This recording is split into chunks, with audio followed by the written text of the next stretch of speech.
I enrolled in a psychology degree at La Trobe University at 57. I want to say that again because I think it needs to land properly. 57 years old, former ASX CEO, Army officer, and a business owner. And I sat down in a lecture theatre with students young enough to be my children.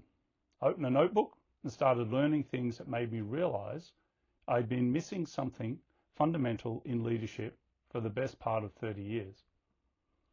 Not everything, but something that mattered.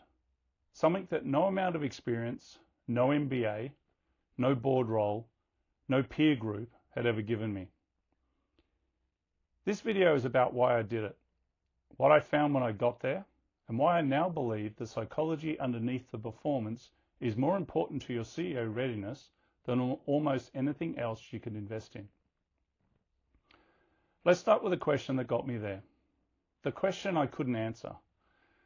My time as a Vistage chair, 2 years sitting in a room with 14 CEOs every single month, has given me the opportunity to start noticing something I couldn't explain. The executives who were struggling were not struggling because they lacked intelligence. They weren't struggling because they had the wrong strategy or insufficient resources. Most of them had all of those things in abundance. They were struggling because something was happening underneath the knowledge, something in the way they responded to pressure, the way they reacted when they felt cornered, the way they kept returning to the same problem even after solving it, the way certain conversations never happened, no matter how obvious they were to everyone in the room.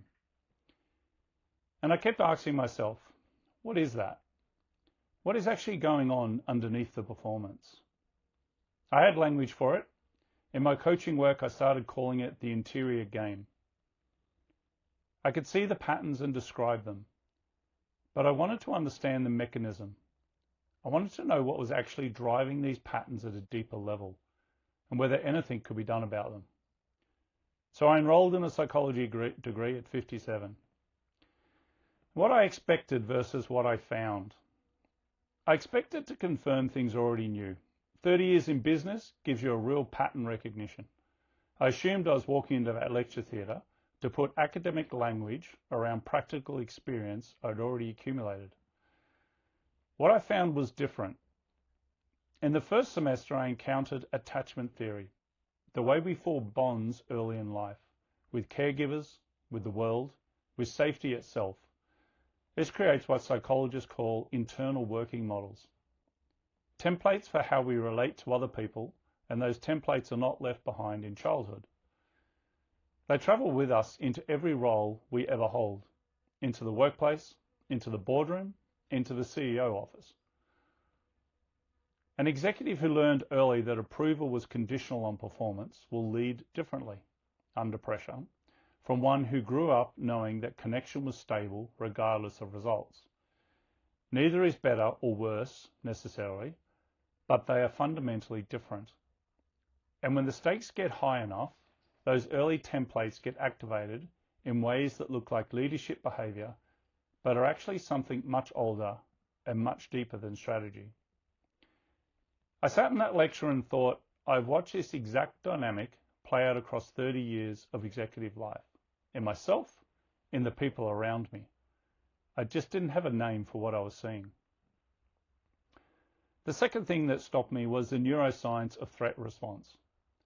When the brain perceives threat, not physical danger, but social threat, status threat, uncertainty about the future, it activates the same survival circuitry as a physical emergency.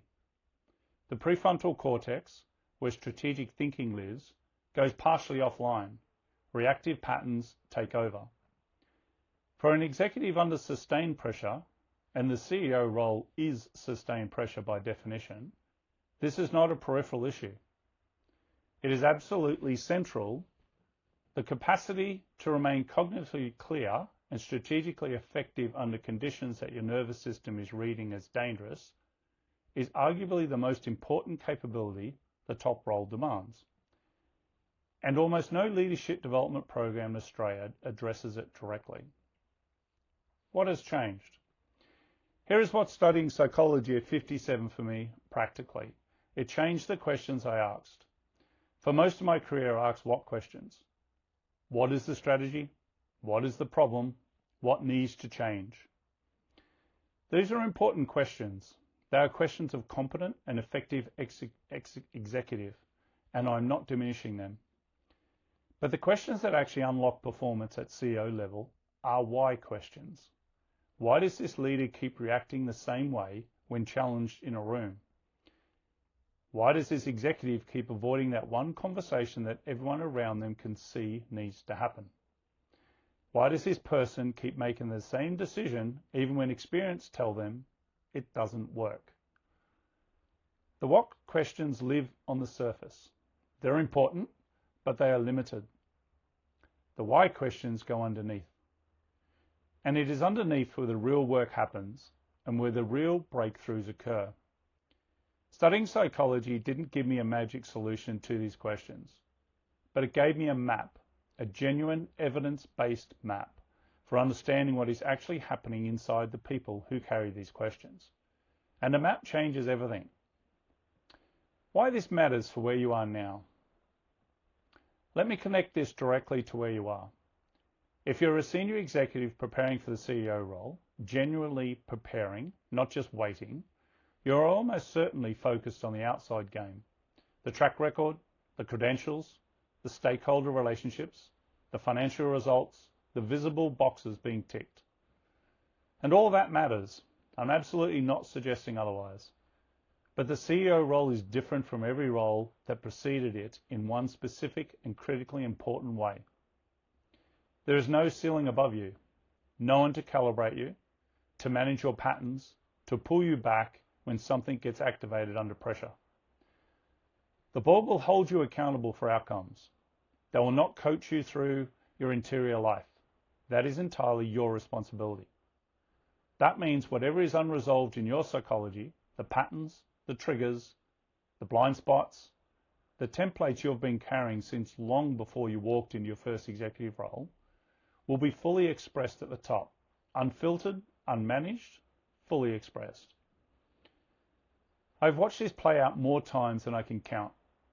Capable, credentialed, generally talented executives who made it to the CEO role and discovered that the job amplified everything that was already true about them, including the things they'd never examined.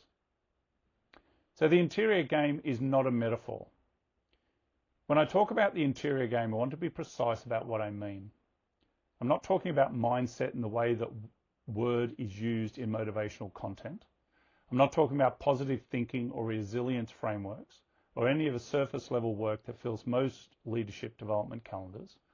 I'm talking about specific, identifiable psychological patterns. Patterns that have names, patterns that have been studied extensively, patterns that show up in predictable ways under the specific pressure of senior executive leadership. And patterns that can be understood and generally worked with if you know they're there and have the right support to examine them.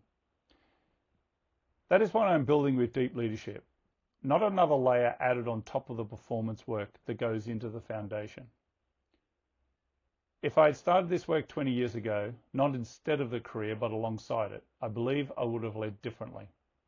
Not more successfully on every metric, but with more clarity, less reactive noise, more of myself generally present in the room rather than managing a version of myself for the people around me. That is the work, and it starts with being willing to look. If this resonates, if something in what I've described today touches something you've been circling without being able to name it, I want to encourage you to keep going. Subscribe to this channel. There is more of this work here every week. And if you're ready to go deeper, if the question of your own CEO readiness is generally alive for you right now, there's a link below where you can start a conversation. I'm Stevenson. This is Deep Leadership, and let's get to work.